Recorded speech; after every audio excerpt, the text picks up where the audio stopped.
Баршаңызға сәлем. Бүгінгі сабақта біз қатынас ұғымын және де пропорция құруды үйренеміз. Қатынас дегеніміз екі санның бір-біріне байланысын айтамыз. Және қатынас дегеніміз ол бөлумен бірдей.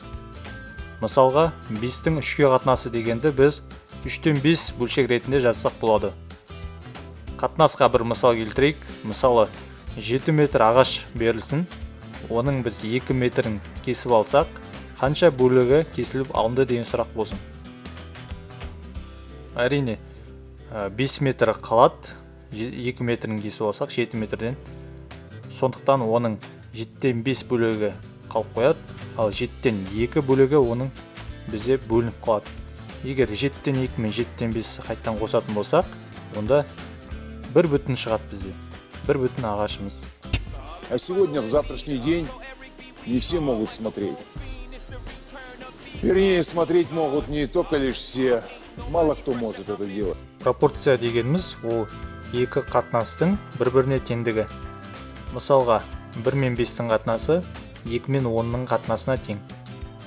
Сол сияқты 2 мен 7-тің қатынасы 4 пен 14-тің қатынасына тең.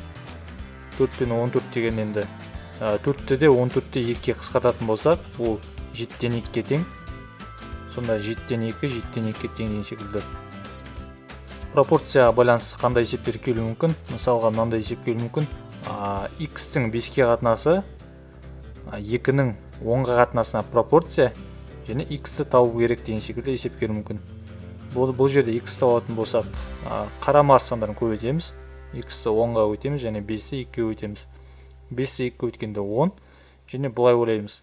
X-ті 10-ды қандай санға көбейткенде ол 10-ға тең болу керек. Әрине 1-ге көбейткенде 10-ға тең болады. Немесе X тең 10 бөлінген 10 тең 1.